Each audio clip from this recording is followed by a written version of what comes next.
இந்த கேள்வி பார்ப்போம். லிமிட்ஸில் ஒரு கேள்வி உண்டு. இது கேள்வி இது மாதிரியான முழுமையான கேள்விகள் எப்படி எதை வடிவத்தில் வார ரைட். இதை நாங்கள் லிமிட்ஸில் அதை பாடத்தை எடுத்துக்கொண்டா அதை லிமிட்ஸில் பாடத்தை எடுத்துக்கொண்டா சும்மா செல்லாமே வந்து தர கேள்வி எல்லாத்துலேயும் எனக்கு ஒரு அமைப்பில் சுருக்கி அது அந்த கேள்விக்கான வெளியெடுக்கிறது மாதிரி தான் தருவான்.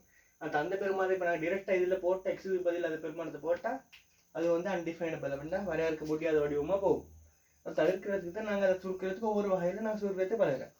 அடுத்து நான் காரணிப்படுத்துறது, தேற்றம் உண்டு, உடன் பொருளியோட பெருக்கிறது, அது மாதிரி ஒவ்வொரு வகை இருக்குது. அதில் தான் நாங்கள் கிளாஸில் படிக்கிற இது என்ன ஒன்றாவது படித்தா நான் காரணிப்படுத்துறதை பார்த்தேன். காரணிப்படுத்துகிற பார்த்துட்டு இப்போ அடுத்தது பார்த்துக்கிறேன் தேற்றம் பார்த்துக்கிறேன்.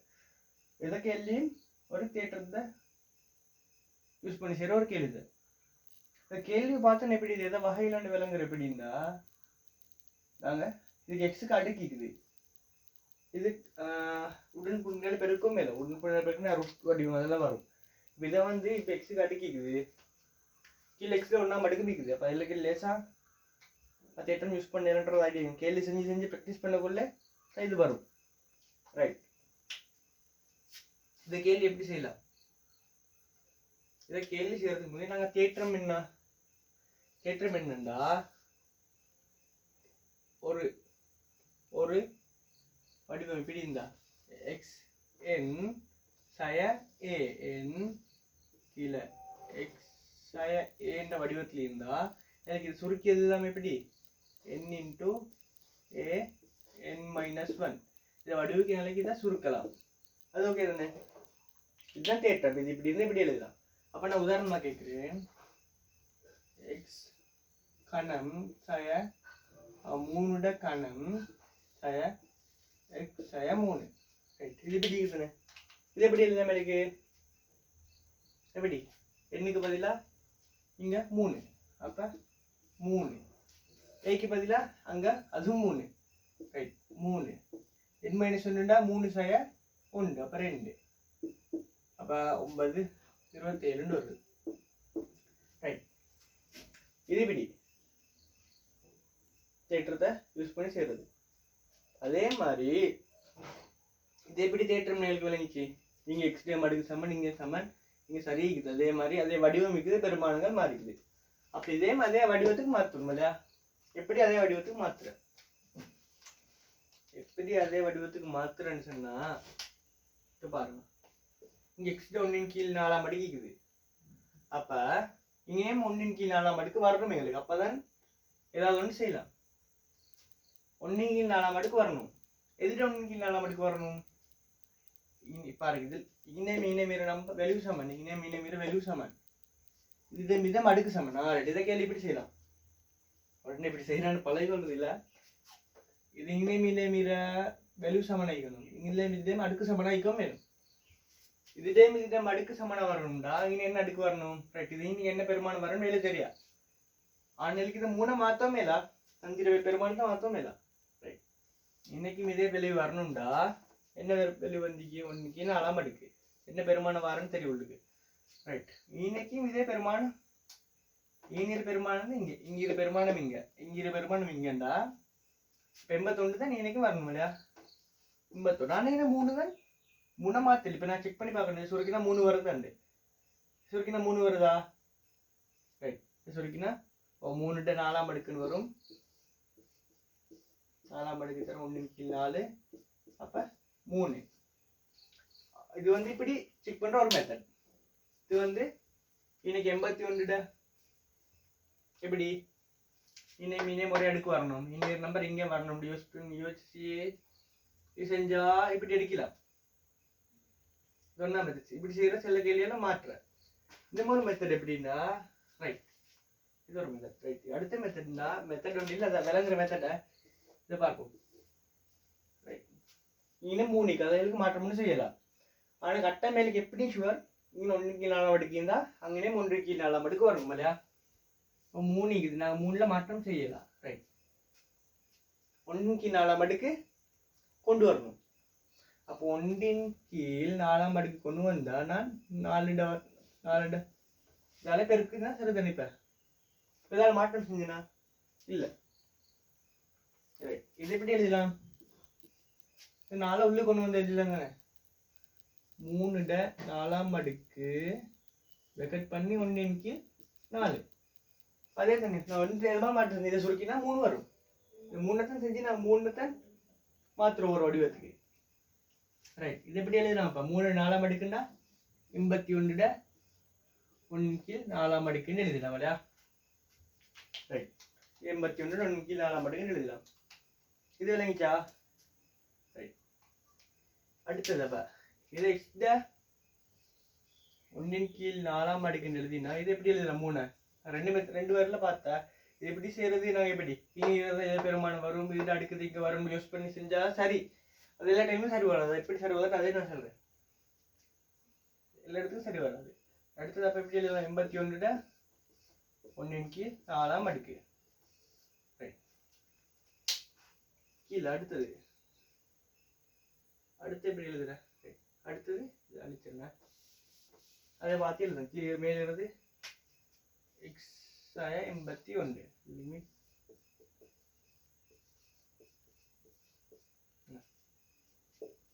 81 என்ன வடிவத்துக்கு சமன்பாடு? இது வடிவத்துக்கு வந்துக்குதா? n xn n x minus a. அப்ப இதுல இது சரி, இது வந்து 1/4 வந்து n, ஏட பெருமானம் வந்து 81. சரியா? இப்ப எல்லா சமன்பாட்டு தேட்டத்தை பெரிய வச்சிருக்கீங்க. இப்ப இப்படி x பதிலா 1/4, a பதிலா 81, n minus 1 பதிலா அப்ப 1/4 1. அப்போ 1/4 81, 1/4 ஒன்று போய்த்தாப்ப சரி 3 பார்ப்பேன். 1/4 ஒன்று போய்த்தா சரி 3/4 சரி 3/4 இப்படி எழுதலாம். எனக்கு இது சரி 3/4 சரி 3/4 கீழே போய்த்தா சக 3/4 சுருக்கிறது இதுக்கு அங்கே அளவே இல்லை. 1/4 81 எப்படி எழுதலாம்? 81 3/4 அடுக்குன்னு எழுதலாம் இல்லையா? 3/4 அடுக்கு தர 3/4. இது 4 இது 4 கேன்சல் ஆகும். இது சுருக்கிறது அவங்கள்ட்ட பிரச்சனை, சுருக்கிறது பிரச்சனையே இல்லைங்க.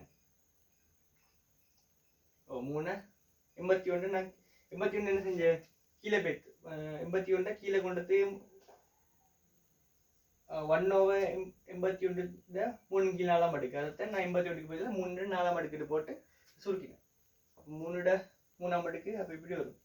3/3 அடுக்கு 9 9 தர 4 36 வரும். 1/36 வீடு வரும் இல்லையா?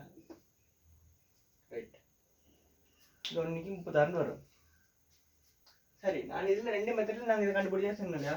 1/36 1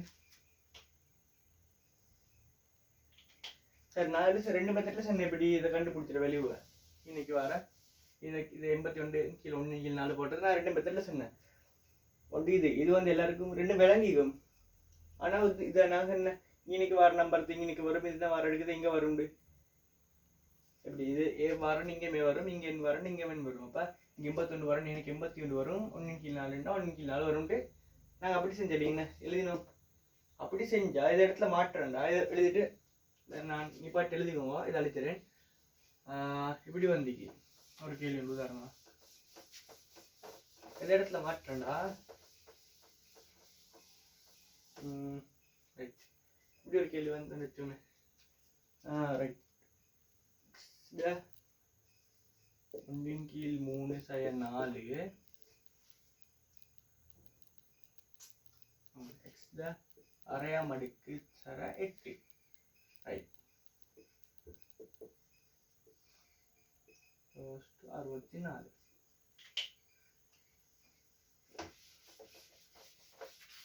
ரைட். இங்க பாருங்க. இப்ப பாருங்க. இப்ப இதுல என்ன செஞ்சோம்? இன்னைக்கு வருது இங்க அடுக்கு இங்க அடுக்கு அப்படி போடல. இப்ப 8 இன்னைக்கு வர அப்ப எனக்கு 8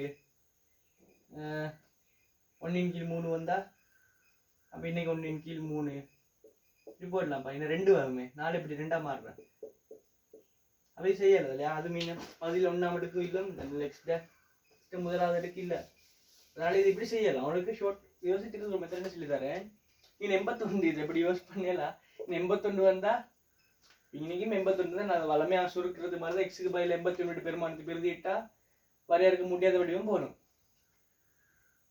அப்ப நீ 81 வந்தா அப்ப இன்னைக்கும் ஏட பெருமானத்துக்கும் அந்த லிமிட்ஸ் எக்ஸ் அது 81 உண்டா, இது 81 கிட்ட தான் போகுமா. நான் அப்படி யூஸ் பண்றது இல்லை, அது அந்த வெப்சைட்ல உங்களுக்கு பார்த்தா அதை சும்மா கஷ்டம் தான் வெடி யோசிச்சிருக்கு. நான் சொல்றேன், நீ 81 வந்து ஐக்கு பதில் 81 வர மாதிரி யோசிச்சுட்டு எக்ஸுக்கு வர அடுக்கு அங்கே போட்டுறேன். அப்படி செய்யறதில்லானா ரைட். இது எப்படி செய்யறேன்டா, இது மாதிரி கேள்வியில நாங்கள் எப்படி நாங்கள் அது மாதிரி தான் செய்யணும்.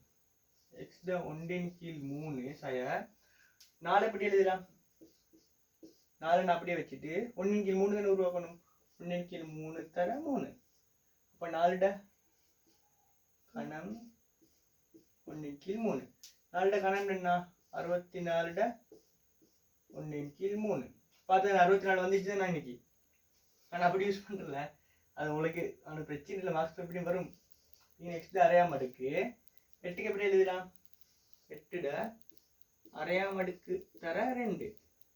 இப்போ 2 உள்ளு கொண்டு வந்து எழுதினா எப்படி 8 வர்க்கம் அரையாம் அடுக்கு இல்லையா. 8 வர்க்கம் அப்போ 64 அரையாம் அடுக்குன்னு எழுதலாம் இல்லையா.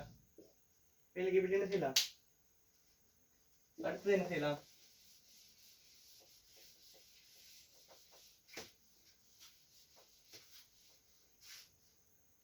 செஞ்சது விளங்கிக்கும்னு நினைச்சிருந்தேன். விளங்கிட்டு செல்லுங்க வருவா. எல்லாம் படுத்தேலும் பிரச்சனை இல்லை.